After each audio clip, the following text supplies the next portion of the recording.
आवश्यकता है भैया? सरल बन जाओगे तो तुम्हें कथा प्राप्त होगी, और अगर सरल नहीं बनोगे तो कथा नहीं मिल सकती। ये सत्य है। क्यों? एक कथा मेरे दिमाग में आ गई, बड़े ध्यान से सुनना। एक नगर में चारों बड़ रहते थे, ब्राह्मण, क्षत्रिय, वैश्य और शूद्र।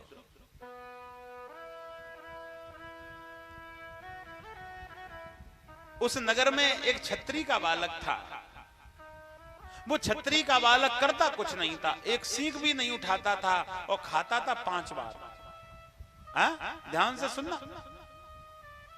क्षत्रिय का बालक, मैं कथा तुम्हें बड़ी सुंदर बता रहा हूं, भगवान कैसे प्रकट होता है। क्षत्रिय का बालक करता कुछ नहीं था, लेकिन खाता 5 बार। घर वाले कहने लगे कुछ काम कर लो, क्या कुछ होता ही नहीं है, क्योंकि खाएगा ज्यादा तो काम कहां से होगा? जितना खाया वही लुढ़क गया, फिर आंख खुली, फिर खाया, फिर लुढ़क गया। घर वाले कहने लगे खाता एक तरफ पूरा घर और एक तरफ ये, आज ऐसे घर से भगा। ऐसे आदमी क्या काम जो करे ही नहीं कुछ।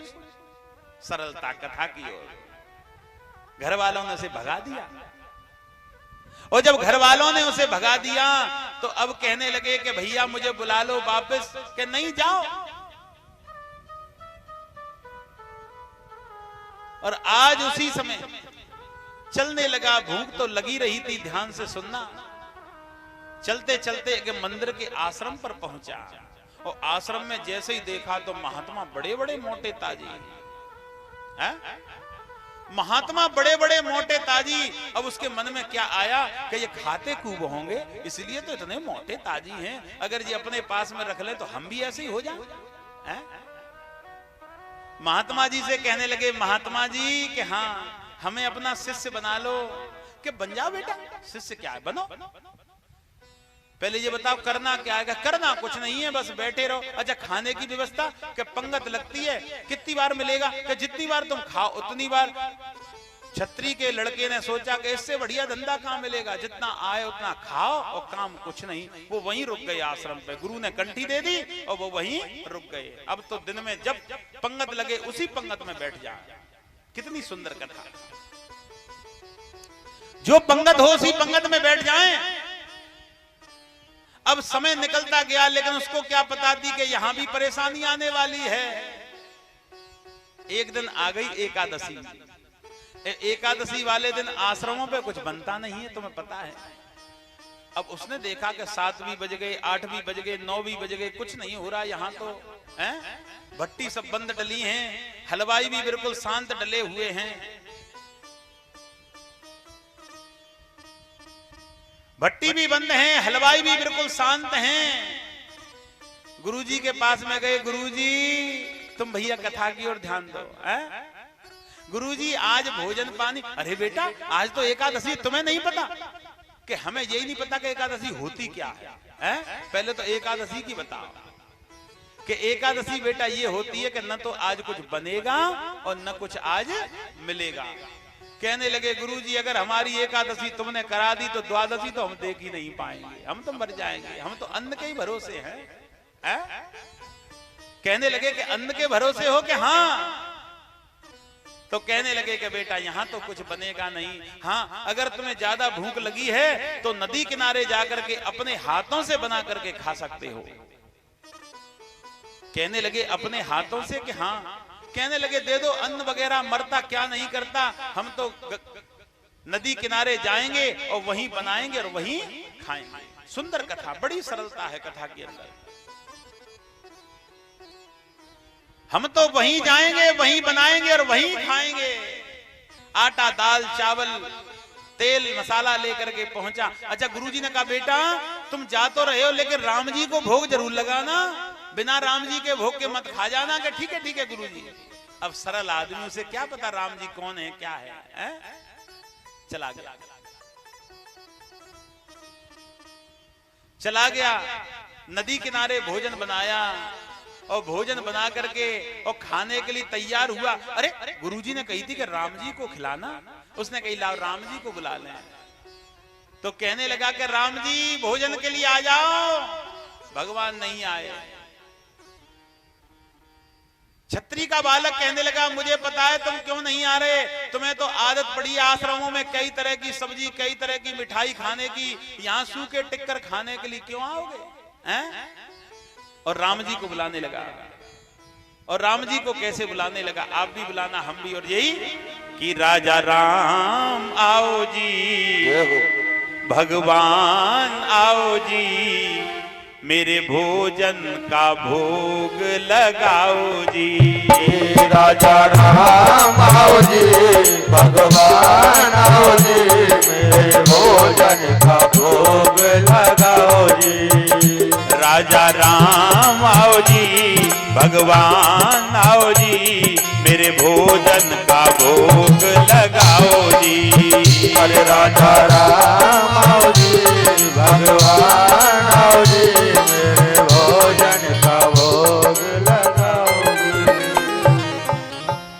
आज उसी समय भगवान राम को बुलाया, भगवान राम नहीं आए तो कहने लगे भैया तुम्हें तो अच्छे अच्छे भोजन खाने की और आदत है तो तुम सूखे टिक्कर खाने के लिए क्यों आएंगे। माताओं से मेरा निवेदन है, हाथ जोड़ के बच्चों को बार बार न बुलाएं, मुझे डिस्टर्ब होता है। हाँ, ये बच्चों को तुम बार बार बुलाती हो, कितना डिस्टर्ब होता है हमें।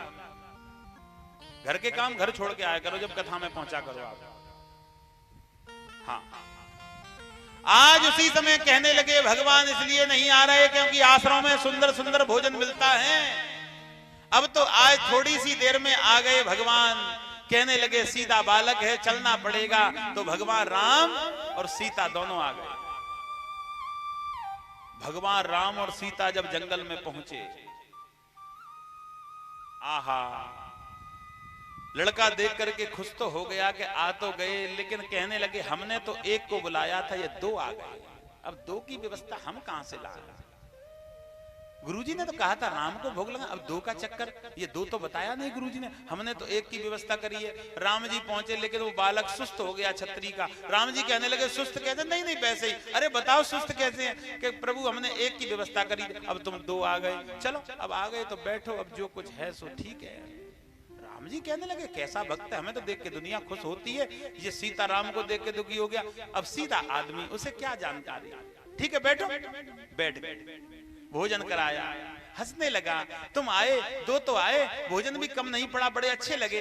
अच्छा राम जी कहने लगे ठीक है अब हम चल रहे हैं। कहने लगे हाथ पकड़ के पहले ये बताओ अगली बार कितने आओगे, इतने ही आओगे कि तुम ही आओगे अकेले, उतनी व्यवस्था करेंगे हम। राम जी कहने लगे नहीं हम आज आएंगे। कि नहीं बताओ आएंगे कितने। राम जी ने कहने लगे नहीं आएंगे। इतना कह करके राम जी चले गए। सरल व्यक्ति, ये कथा सरलता की है, इस कथा में छल कपट तो रहित होना चाहिए व्यक्ति को। शिष्य ने गुरुजी को जाके कुछ बताया ही नहीं, शिष्य सोचने लगा राम जी आते ही ऐसे होंगे हैं? अगली एकादशी आई, शिष्य कहने लगा गुरुजी कि हाँ कुछ आटा दाल चावल बढ़ाओ। क्यों? कि वहां एक नहीं आते, वहां तो दो दो आते हैं। गुरुजी हंसने लगे। गुरुजी कहने लगे कोई नहीं आता होगा, ये झूठ बोलता है, भूखा रहता होगा इसलिए ज्यादा मांग रहा है, ले जाओ भंडार में से जितना चाहिए ले जाओ। ठीक, सरल व्यक्ति पहुंचा, नदी किनारे भोजन बना लिया और भोजन बना करके फिर बुलाने लगा कि राजा राम आओ जी, अब सीता राम आओ जी, मेरे भोजन का भोग लगाओ जी। राजा राम आओ जी, सीता राम आओ जी, मेरे भोजन का भोग लगाओ जी। राजा राम आओ जी, सीता राम आओ जी, मेरे भोजन का भोग लगाओ जी। अरे राजा राम आओ जी, सीता राम आओ जी, मेरे भोजन का भोग लगाओ जी। भगवान राम तो तैयार ही बैठे थे, भगवान राम लक्ष्मण आज तीनों चले आए। अब जब नदी किनारे पहुंचे कहने लगे धन्य है तुम्हारे लिए, एक की व्यवस्था करो तो दो आते हैं, दो की व्यवस्था करी तो तीन आ गए हैं? ये कौन है? कहने लगे ये कौन है? हमारे भाई हैं। अरे प्रभु एक बात बताओ, तुम भी बड़े जिद्दी हो, एक की व्यवस्था करी तो दो आए और आज दो की व्यवस्था करी तो भाई को पकड़ लाए। अब भाई तो तुम्हारे हमें दिखाई नहीं देते, न तो स्वभाव से न लक्षणों से। लक्ष्मण जी कहने लगे बड़ा दुष्ट भक्त है, हमारी बड़ी बेइज्जती कर रहा है। राम जी के कान में कहने लगे कहां ले आए, ये तो भक्त नहीं है, ये तो बड़ा दुष्ट है, हमारी बेइज्जती कर रहा है। राम जी कहने लगे सरल है, जानता नहीं, चुप रहो, सरल है, ठीक है। लक्ष्मण जी शांत हो गए, भोजन की पंगत लगा दी, खिलाया भोजन, और खिला करके तुम अच्छे बहुत लगते हो। अच्छा, राम जी कहने लगे अब हम चलेंगे। अब चलने लगे तो कहने लगे हाथ पकड़ लिया, अगली बार पक्का करके जाओ कितने आओ, ऐसे काम नहीं चलेगा, हर बार झूठ बोलते हैं। राम जी कहने लगे तुम जिद्दी आदमी हो, अरे हम आज आएंगे कि नहीं नहीं आज तो बता के जाना पड़ेगा कितने आओगे। राम जी कहने लगे अपने हिसाब से हम आएंगे। इतना कह करके चले गए। ध्यान से सुनना सरलता कथा की ओर। कभी कभी शिष्य गुरु को ज्ञान दे देता है, मतलब नहीं है कि गुरु ही किस शिष्य को ज्ञान दे। आज उसी समय शिष्य शांत रहा, कहने लगा ऐसे ही आते होंगे, तीसरी एकादशी आई, अब तो गर्दन लटका के नीचे बैठा। गुरुजी कहने लगे क्यों मुंह लटका के बैठे हुए हो, क्या बात है? मां तो छोड़ो, हम तुमने झंझट में टाल दिया हमको कि क्यों? तुमने कही राम जी राम आते उनकी पत्नी, आज भैया को भी पकड़ ला। तुम हमें अब 3 सेर आटे से काम नहीं होता, तुम 5 सेर आटा दो। कहने लगे 5 सेर? 5 सेर आटा? गुरुजी सोचने लगे ये 5 सेर आटा तो खा नहीं पाता होगा, जरूर ये कहीं ना कहीं बेचता होगा किसी दुकान पे। ये चेला नहीं है, ये चोरी करके आटा ले जाता है, दाल चावल सब्जी, और ये जरूर दुकान पे बेचता है। उन्होंने शिष्य से कही कि इसको 5 सेर नहीं, इसको 7 सेर दो, लेकिन पीछे पीछे हम जाएंगे कि ये बेचता कहां है, ये कहां बेचता है। आज 7 सेर आटा दे दिया और वो नदी किनारे जाकर के पहुंच गए। ध्यान से, आज इसने भोजन बनाया नहीं, कहने लगा पहले बुला लूं कितने आते हैं, और जितने आएंगे उतना भोजन हम बनाएंगे। और आज बिना भोजन बनाए ही बुलाने लगा भगवान को।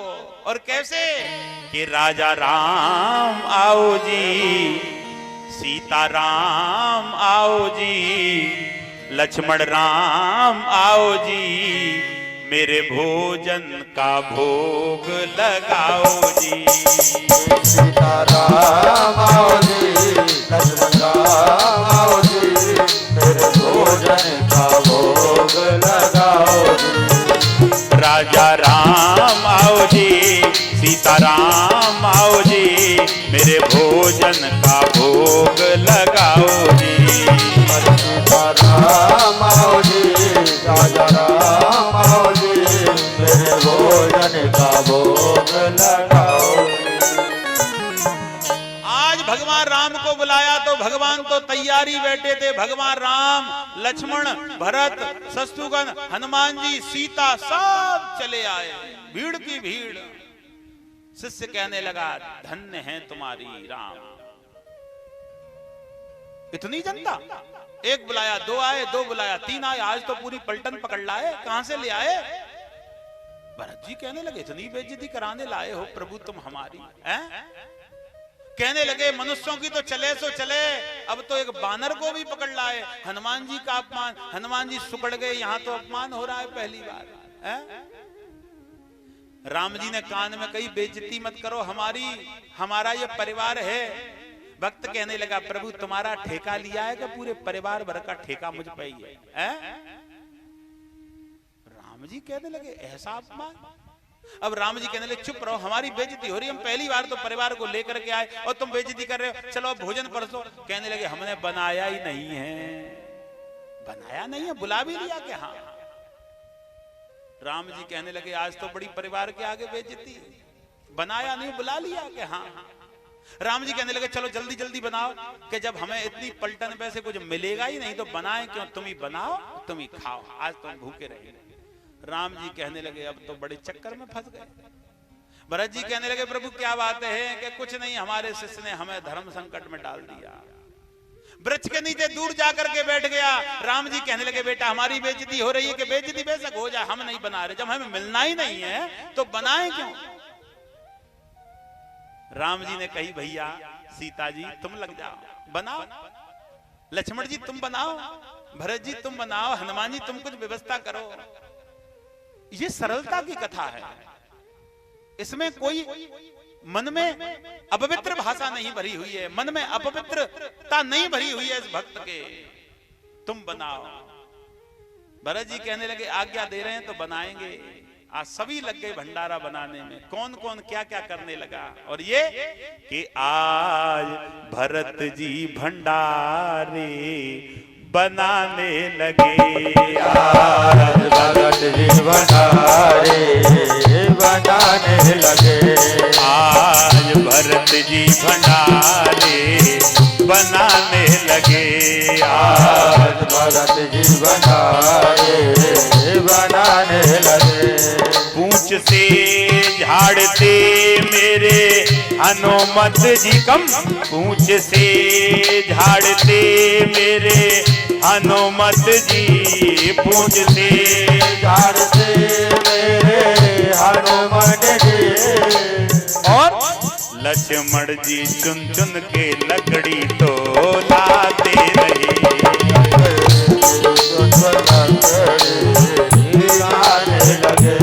आज भरत जी भंडारे बनाने लगे। आज भरत जी भंडारे बनाने लगे। आज उसी समय भरत जी भंडारे बनाने के लिए लग गए। भंडार का मालिक भरत जी को बना दिया। लक्ष्मण जी लकड़ी ला करके लाने लगे। सीता जी भोजन बनाने के लिए बैठ गई और वृक्ष के नीचे दूर जाकर के बैठ गया। 33 कोट देवताओं को पता पड़ी कि सीता जी आज स्वयं पहली बार जंगल में भोजन बना रही हैं। 33 कोट देवता कहने लगे अगर भोजन का तिनका हमें भी मिल जाए तो आनंद आ जाए। संत महात्मा विद्वानों को पता पड़ी माता सीता स्वयं भोजन बना रही हैं। अगर उस भोजन का टुकड़ा हमें भी मिल जाए, हमें भी मोक्ष हो जाए। 33 कोट देवता, धरती के सारे संत पहुंच गए उस जंगल में भोजन करने के लिए। आंख खोल करके भक्त ने देखा। कहने लगे थोड़ा सा बच जाता तो ये बाबा जी सब खा जाएंगे, जाने कहां कहां से आ गए।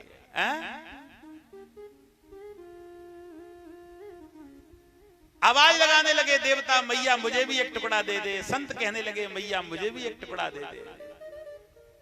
राम जी कहने लगे भक्त से तुमने आंख क्यों कि मेरा माल लाया हुआ मैंने गुरुजी से लाए, मैंने गुरुजी से मांगा और मेरे भोजन को कर कोई और रहा है, इसलिए हमें दुख है। इतनी सी देर में पीछे से गुरुजी आ गए उस भक्त के। गुरुजी कहने लगे चेला राम कि हाँ गुरुजी कहां चक्कर में फंसा दिया, देखो मेरे भोजन को सब खा रहे हैं। गुरुजी कहने लगे हमको कुछ नहीं दिखाई दे रहा है। कहने लगे ये और परेशानी है, तुम्हें कुछ नहीं दिखाई दे रहा कि नहीं? राम जी नहीं दिखाई देते कि नहीं? सीता भरत शत्रुघ्न हनुमान जी कोई नहीं दिखाई देता। दौड़ते दौड़ते राम जी से पास में पहुंचे। तुम मेरे गुरुजी को दिखाई क्यों नहीं दे रहे? कि बेटा हम तुम्हारे गुरुजी को दिखाई नहीं देंगे। कि क्यों? कि जितने सरल तुम हो उतने सरल तुम्हारे गुरुजी नहीं है। बोली वृंदावन बिहारी लाल।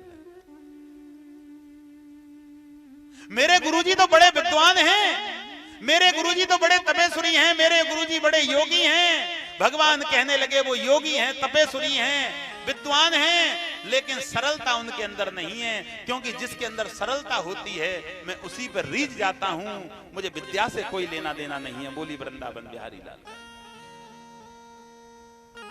शिष्य ने गुरुजी से जाकर के कहा गुरुजी राम जी तो ये कह रहे हैं कि तुम सरल हो, तुम्हारे गुरुजी सरल नहीं है, इसलिए हम दर्शन नहीं देंगे। तो गुरुजी रोने लगे, नेत्रों में आंसू भरे आए,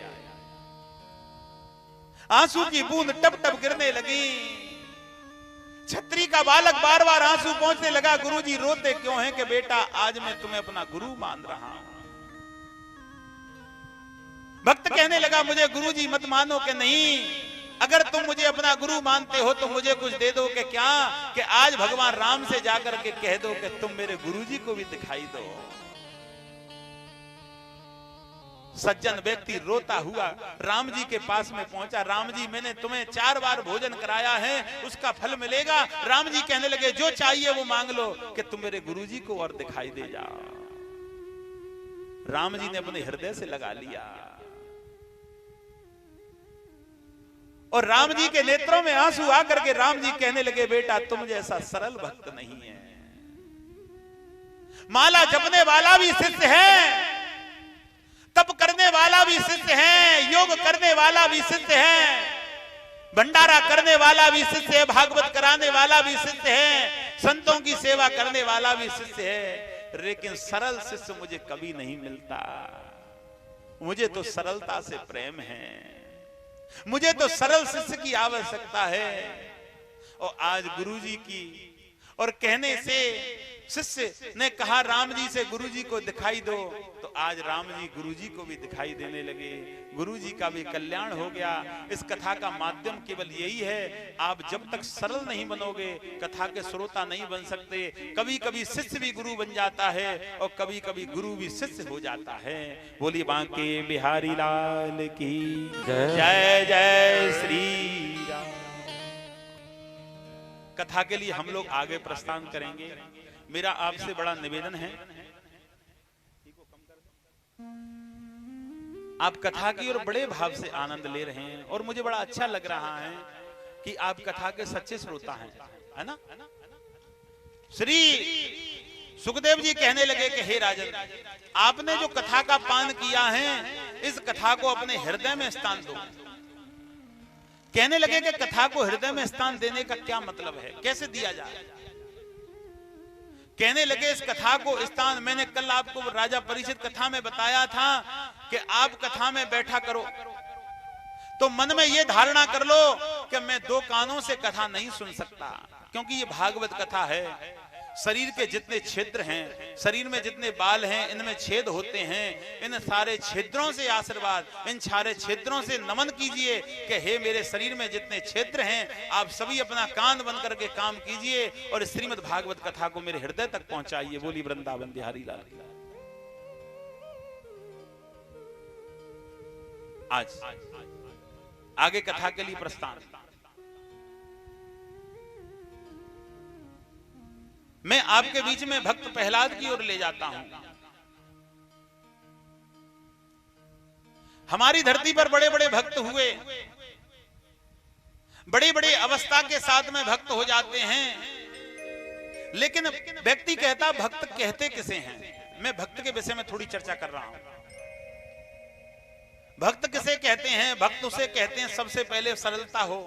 सरलता जिसके अंदर आएगी वो भक्त बनेगा, और जो भक्त बनेगा वो ज्ञान ग्रहण करेगा, और जो ज्ञान ग्रहण करेगा वो तप को ग्रहण करेगा, और जो तप को ग्रहण करेगा वो सेवा को ग्रहण करेगा, और जो सेवा को ग्रहण करेगा वो भक्ति को ग्रहण करेगा, और जो भक्ति को ग्रहण करेगा वो ज्ञान को ग्रहण करेगा, और जो ज्ञान को ग्रहण करेगा वो वैराग को ग्रहण करेगा, और जो वैराग को ग्रहण करेगा वो परमात्मा से जुड़ जाएगा। बोली वृंदावन बिहारी लाल। हम सीधे भक्त नहीं बन सकते भाई, हम सीधे योगी नहीं बन सकते हैं? आज उसी समय श्री सुखदेव जी कहने लगे कि हे राजा, एक नगर में एक राजा रहते थे, उन राजा का नाम है उत्तानपाद। उत्तानपाद कैसे राजा हैं?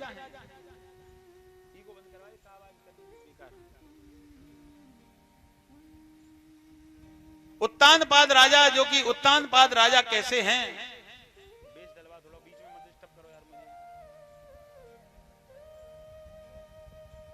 उत्तानपाद राजा कैसे हैं कि उन राजा के अंदर है शील प्रवृत्ति। शील प्रवृत्ति वाला व्यक्ति कैसा होता है कि शील प्रवृत्ति वाला व्यक्ति और परमात्मा के हृदय में वास करता है। क्यों? क्योंकि शील प्रवृत्ति वाले व्यक्ति के अंदर क्रोध नहीं आता। एक बार क्रोध आने से मेरे 3 दिन की भक्ति का अंत हो जाता है। भागवत शास्त्र का नियम है, अगर आपने एक बार क्रोध कर लिया 3 दिन की भक्ति का अंत कर लिया। और अगर आपने किसी व्यक्ति के क्रोध को धारण कर लिया तो तुमने मानो 1 हफ्ते की भक्ति को धारण कर लिया है?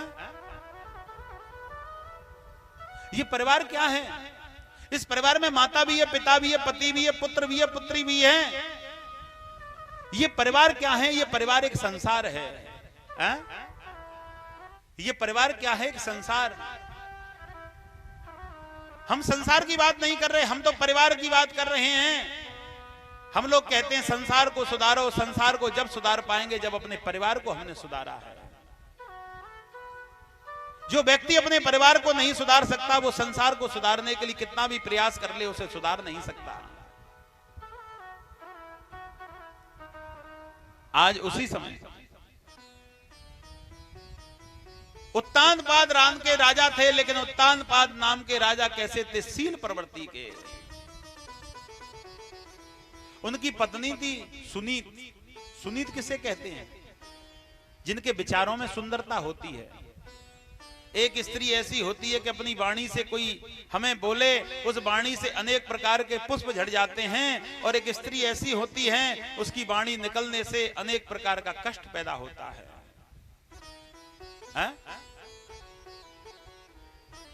विद्वान कहते हैं कि ऐसी वाणी बोलिए,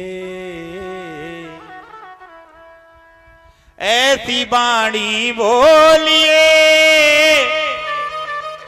मन का आपा खोए, औरन को शीतल करे, आप शीतल हो,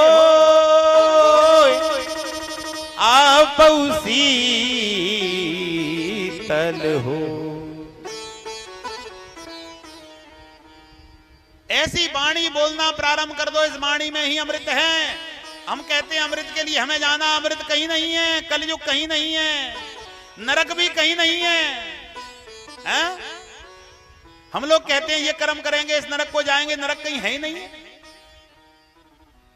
टांग टूट गई, कूला टूट गया, चारपाई पे लेटरिन, चारपाई पे लघु संख्या, चारपाई पे स्नान, चारपाई पे कपड़ा बदलना, वो चारपाई मेरा संसार बन गया। उसी पे नहाना, उसी पे खाना, उसी पे मूत्र जाना, उसी पे सोना, वही तो नरक है, हैं? नरक के लिए कहां जाओगे आप?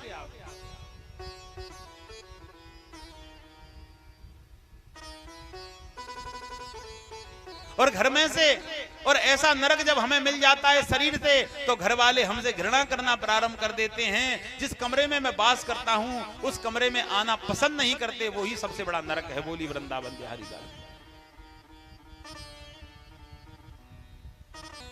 हमारे शरीर के अंदर ऐसी पीड़ा भगवान तैयार कर देता है कि घर वाले घृणा करने लग जाते हैं, वो नरक है। आज श्री सुखदेव जी कहने लगे कि हे राजन, उनकी पत्नी का नाम है सुनीत। सुनीत के सुंदर विचार, लेकिन सुनीत से किसी संतान का जन्म नहीं हुआ। जब सुनीत से किसी संतान का जन्म नहीं हुआ तो राजा दिन पे दिन और परेशान होने लगे, दिन पे दिन कष्ट करने लगे।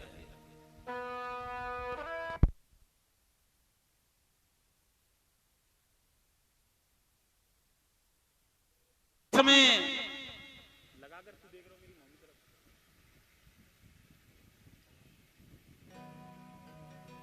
आज सुनीत कहने लगी कि हे पति देव, तुम क्यों परेशान हैं कि मेरे पास में कोई संतान नहीं है, और संतान बिना इस राज को चलाने वाला मुझे कोई दिखाई नहीं देता। मेरा मन करता है हमें दूसरा विवाह कर लेना चाहिए। दूसरा विवाह कर लेना चाहिए कि हाँ। आज दूसरा विवाह किसके साथ में किया? सुरुचि के साथ में। सुरुचि रानी कैसी थी? अहंकार स्वभाव वाली। जिस घर की स्त्री अहंकारिन होती है उस घर के अंदर क्रोध बढ़ जाता है। जिस घर की स्त्री और आलसिन होती है वहां विष्णु अपना स्थान छोड़ देता है।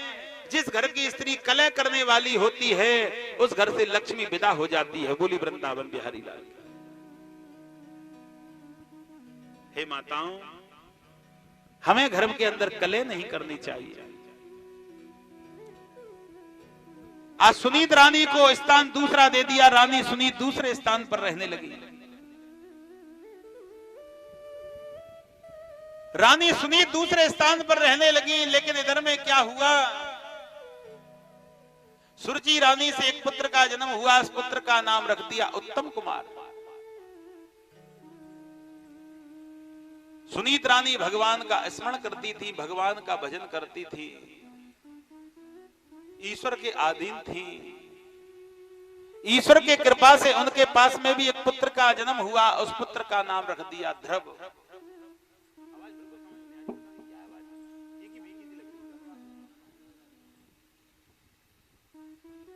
आज उसी समय क्या किया, ध्रुव का जन्म हुआ, आनंद बरसने लगा, लेकिन जब ध्रुव को अभी तक ये नहीं पता है कि मेरे पिता कौन है,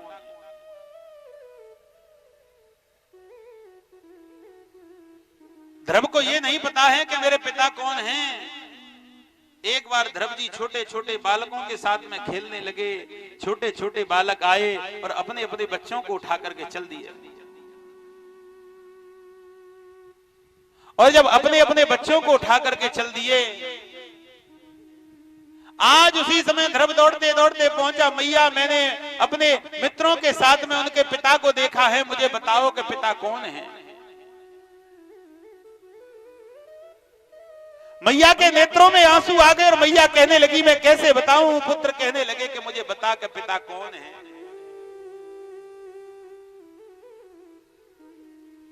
कहने लगे कि बेटा जैसे माता है वैसे ही पिता है, कि मेरा पिता कौन है, मेरे पिता का मुझे पता बता दो कि मेरा पिता कौन है। कहने लगे कि पिता के हाँ, कि इस नगर का जो राजा है उत्तानपाद वो तुम्हारा पिता है।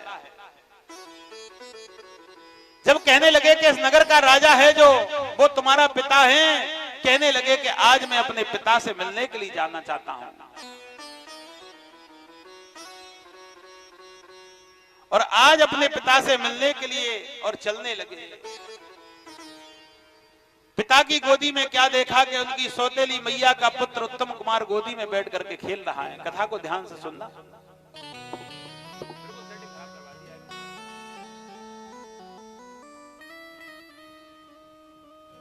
आज उसी समय क्या किया, कहने लगे कि पिता की गोदी में बैठा हुआ पुत्र उत्तम कुमार, ध्रुव कहने लगे कि हम भी पिता की गोदी में बैठेंगे।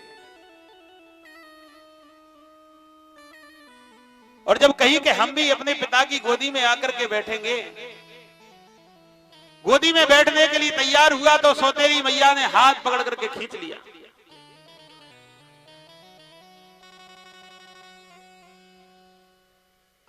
आज उसी समय हाथ पकड़ करके खींच लिया, तू कौन है, कि ये मेरे पिता हैं, कि ये तेरे पिता नहीं हो सकते।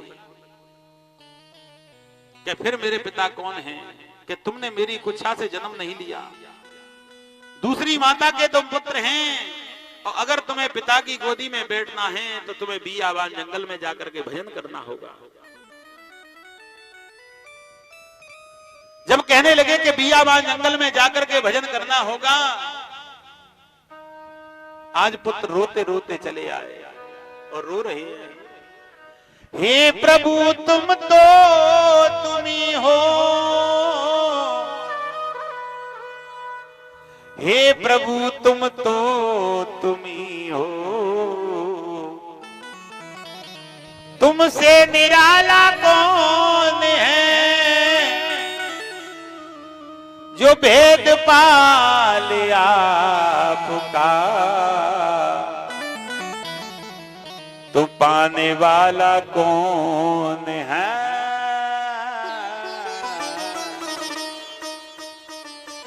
रोते रोते मैया के पास में पहुंच गए। रोते रोते मेरे प्रिय भक्तों जब मैया के पास में पहुंच गए, मैया ने पकड़ा कि तुम रोते क्यों हैं, कि आज अनर्थ हो गया। कि क्या? आज अनर्थ ये हो गया कि मेरी सौतेली मैया ने हाथ पकड़ के खींच लिया और कहने लगी कि तुम भगवान का भजन करो, भगवान की तपस्या करो, अगर भगवान आपके ऊपर प्रसन्न हो जाए तब तुम पिता की गोदी में बैठ सकना। आज कहने लगे कि मैया मुझे बता कि मेरा भगवान कहाँ है। रोने लगे और कहने लगे कि दे मैया मोए बताए, कहां पर रहते राम हमारे, रहते राम हमारे, रहते राम हमारे रे, दे मैया मोए बताए कहां पर रहते राम हमारे। रोने लगे। आज